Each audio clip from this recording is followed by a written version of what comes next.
Émotionnel ou rationnel, en accord ou à l'opposé. Les rencontres de l'heure. Jean-François Barry, comment vas-tu?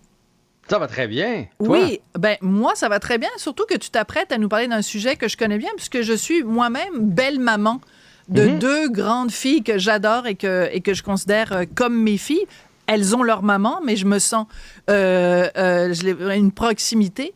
Donc, tu veux nous parler des beaux-parents et des belles-mères et des beaux-pères.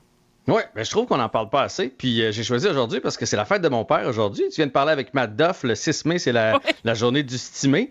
Mon père serait sûrement content de savoir que c'est la journée du stimé. Il aime tellement manger un roteux et qu'il serait content que ce soit aussi la date de son anniversaire. Donc, mon père a 70 ans aujourd'hui. On l'a fêté en fin de semaine. Puis, évidemment, quand tu tournes un chiffre comme ça, ben, tout le temps quand c'est ta fête, mais particulièrement des gros chiffres, ça amène une espèce de regard sur la vie, puis sur où t'es rendu, puis la relation que t'as avec les gens et tout ça. Puis, moi, mon père est arrivé dans ma vie, mais quand il a rencontré ma mère, j'étais déjà là. Puis, il a choisi, il a croisé ma mère, puis à un moment donné, il a dit, écoute, je suis bien cute de même, mais j'ai un enfant à la maison. Et il a choisi de continuer avec ma mère. Donc, par la force des choses, c'est devenu mon père. Puis après ça, j'ai eu une sœur, un frère. Ça a été ma famille. Tu sais, moi, il y avait 2 ans, donc j'ai toujours connu Michel comme mon père. Et c'est en vieillissant que j'ai réalisé à quel point c'était un grand geste et un beau geste. Parce que aimer l'enfant, prendre soin de l'enfant de quelqu'un d'autre, puis il dirait pas ça de même. Il dirait, mais non, non, t'es mon gars, c'est ça qu'il dirait. Mais reste que, avec l'expérience, quand j'en ai eu des enfants, tu sais, m'a donné un exemple bien banal, là, mais te lever dans la nuit pour ton enfant, c'est facile. Te lever dans la nuit pour l'enfant de quelqu'un d'autre, tu fais, ben non, c'est l'enfant de quelqu'un d'autre. Changer ta couche de ton enfant, il n'y a pas de problème. La couche d'un enfant de quelqu'un d'autre, mais bref, quand t'en là, c'est des... Que dire de ramasser le vomi? Ben voilà, là, c'est des exemples. Ramasser le vomi d'un enfant qui n'est pas le tien. C'est pas mal. J'imagine, aussi. ça m'est pas arrivé, mais c'est des exemples banals, mais c'est pour montrer. Puis, en vieillissant, tu sais, ça m'est arrivé en étant, entre autres, entraîneur de hockey puis au baseball. J'ai déjà dit ça à un papa, dit, hey, ton gars te ressemble. Puis il m'avait dit, je suis son beau-père, je suis marié avec sa mère. Puis là, tu fais, mais non, mais ça se... Vous avez quelque chose entre les deux. C'est drôle. Mais la face ou les expressions ou la façon d'être. Puis là, c'est là que tu réalises, tu fais, OK, mais ces gens-là influencent énormément la vie des enfants. Tu sais, puis des fois, c'est une semaine sur 2, mais des fois, c'est 12 sur 14. Tu sais, il y a différentes situations. Puis au Québec, présentement, il y a 50% des familles qui sont reconstituées. C'est énorme. C'est énorme. Et tu te retrouves à jouer un rôle important. Puis moi, j'avais essayé de faire un documentaire là-dessus, une série.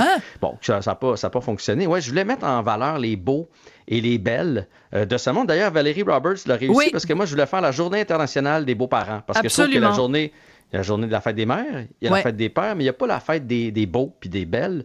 Bon, elle a réussi depuis 2 ans. Cette année, ce sera le 19 mai. Donc, dans deux dimanches, la fête des beaux et des belles. Parce que c'est hot, c'est important. Et dans mes différentes rencontres, il y a une maman qui m'avait raconté, une belle maman en fait, elle dit, tu sais, moi, là, la journée où la fille de mon chum a eu ses premières règles, c'est moi qui étais là. Mais je pensais jamais vivre ça dans ma vie, tu sais, parce que j'ai pas eu d'enfant, moi. Puis c'est pas que sa mère était pas présente à cette petite fille-là. Ça a donné cette semaine-là, c'est ça. C'est elle qui était là, le père était pas là, fait qu'elle dit, c'est moi qui ai géré ça, mais elle dit, tu sais, la complicité que tu développes dans ce genre de moments-là, tu les amènes en vacances. Tu vas passer toutes tes Noëls après quand ils ont des difficultés à l'école ou aller les chercher à 2 heures du matin dans un bar ou peu importe.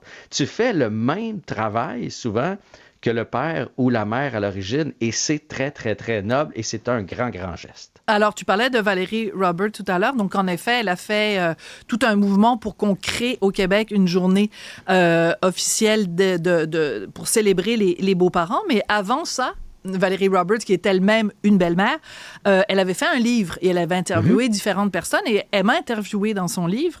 Ah oui?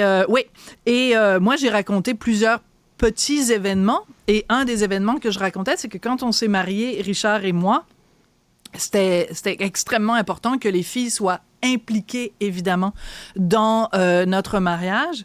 Et je vais essayer de le raconter sans pleurer. Ouais, je vois ça déjà de l'entendre dans ta voix. Et là, donc, tu sais, quand tu te maries, nous, c'était une cérémonie mi-religieuse. C'est une femme, une officiante qui nous a mariés, Richard et moi. Et tu sais, comment c'est le mariage? Elle a dit, est-ce que vous prenez Richard pour époux? Est-ce que vous prenez Sophie pour épouse? Et on avait demandé que la question tout de suite après, est-ce que vous prenez pour époux, est-ce que vous prenez pour épouse, c'était de demander, je ne sais pas si je vais y arriver de le raconter sans pleurer, parce que c'est vraiment un des beaux moments de ma vie. On a demandé aux filles de Richard, qui étaient toutes petites, elles avaient 4 ans et 7 ans, est-ce que vous acceptez Sophie dans votre famille? Et là, c'était dans une grande église, et t'as entendu 2 petites voix de toutes petites filles qui disaient oui. Et tu sais, on dit toujours, le jour d'un mariage, c'est on se dit oui, mais pour moi, c'est le plus beau oui que quelqu'un pouvait me dire. Voilà. Tu vois, j'ai pas été capable de le raconter sans pleurer. Mais on a le droit, hein? Quand l'émotion monte, il faut laisser aller ça. De toute façon, c'est de l'émotion positive. Tu pleures pas. Voilà. C'est ça. 24 et 27 ans maintenant, puis écoute, c'est très particulier avoir des beaux enfants ou des belles filles, parce que tu vois, maintenant, j'ai un fils, et mon fils ne parle jamais de ses demi-sœurs en disant demi-sœurs, il dit mes sœurs. Mes sœurs. Ça ne lui traverserait pas. Et si quelqu'un lui dit « Ah, t'es demi-sœur », il dit « Non, non, non, non, non, non, non, il n'y a pas de demi ». Et ça, je trouve que c'est une famille reconstituée, c'est ça, c'est beau, voilà. Ben oui, c'est beau. Puis, moi, ça m'avait frappé. Bon. Il y a un de mes amis qui a décidé de s'occuper des 3 enfants de la femme qu'il a rencontrée. Puis, il s'en occupait depuis un bon bout de temps. Puis, il vivait chez eux maintenant, puis tout ça. Puis, il m'avait dit, tu sais, des fois, je me dis, s'il fallait que ma blonde parte, les enfants partent avec.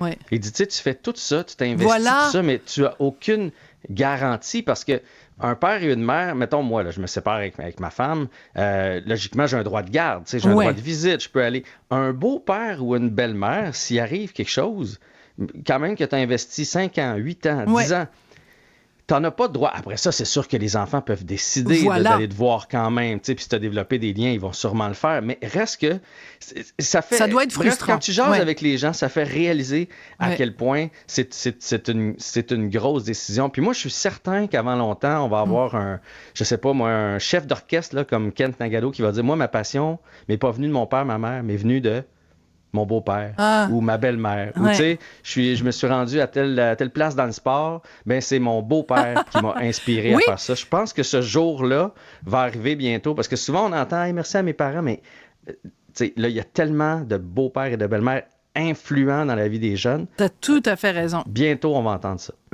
Bientôt, t'as tout à fait raison. Puis tout à l'heure, quand je te disais, parce que tu disais se lever la nuit quand l'enfant pleure, changer des couches quand c'est pas ton enfant, c'est pas la même chose que quand c'est ton enfant. Puis je te disais ramasser le vomi. Expérience vécue ici. Et c'est très particulier parce que, mettons, t'es avec ton chum et avec ses enfants ou son enfant, et l'enfant se blesse. Ben, son premier réflexe, ça va être de dire, bon, ben toi, ton premier réflexe, ça va être de te pencher vers l'enfant, d'en prendre soin, de béquer bobo, mettre le pansement. Et normalement, ce serait, tu sais, ta récompense, c'est, je t'aime, maman. Puis là, la récompense, c'est, je m'ennuie de maman. Et ça, j'avoue que la première fois que tu l'entends, ça te fait un petit pincement au cœur parce que ton implication affective est exactement la même que si c'était ton enfant, mais tu peux pas demander à l'enfant en retour que l'implication émotive soit la même, surtout si les enfants sont petits. Et au début, ça, j'avoue que je trouvais ça un peu difficile. Puis après, avec les années, c'est sûr que tu es capable de rationaliser. Mais quand tu prends soin de quelqu'un, puis que la première chose que tu entends, c'est « je m'ennuie de maman », j'avoue que la première fois, ça vient te chercher. Ben oui, puis combien d'hommes et de femmes ont entendu « t'es pas ma mère » ou « t'es pas mon père » là, à l'adolescence. J'ai jamais entendu ça. Non, les filles ont toujours été parfaites. Tant mieux pour toi, mais tu sais, ça peut arriver. Là, ça peut se dire dans une chicane, à un moment donné, de faire « gars, toi, là, t'es pas, tu sais, de quoi tu te mêles », tu sais, puis là, tu viens peut-être d'aller reporter ses 3 amis parce qu'il était tard, puis là, c'est ce que tu récoltes en échange, fait que c'est ça. Puis, mais si ça peut... moi, en fin de semaine, j'ai pas bouclé la boucle, mais mon père est allé déjeuner avec ses 7 petits-enfants samedi matin. Puis je me suis dit, dans le fond, il a été gagnant là-dedans. Tu sais, quand tu y penses, là, ça, il fait une Moses de belle famille. Voilà. Puis, tu vois, et pour tes enfants, ben, ils font pas la différence que c'est ton père ou ton beau-père. Pour toi, c'est papa. Donc, pour eux, c'est grand-papa, là. Ouais, mais moi, c'est un cas différent, là, dans le sens que comme j'étais tout petit, tu sais, on n'en parle jamais, puis c'est pas comme si, mettons, j'avais eu 10 ans, mes parents se séparent, puis tout ça, là, c'est différent. Fait qu'il y en a toujours eu juste un. Fait que c'est Michel, leur grand-père, tu sais. Mais lui, il le sait, par contre. Oui, lui, il le sait. Mais je trouve ça très touchant que tu décides de rendre hommage aux beaux traits d'union parce que il y a plein de gens dans la société qui jouent des rôles dans la vie des autres et que c'est pas reconnu à sa juste valeur. Tu sais, comme quand on dit, par exemple, bon, c'est dans l'autre sens, là, quand on dit les belles-mères en politique, là, on parle de la mère du mari, là, c'est pas la même chose. Et je salue ici ma belle-mère, Huguette Martineau, une femme formidable. Mais, je salue Pierrette au passage aussi. On salue Pierrette. mais tu vois, ça aussi, on pourrait avoir une journée des beaux-parents.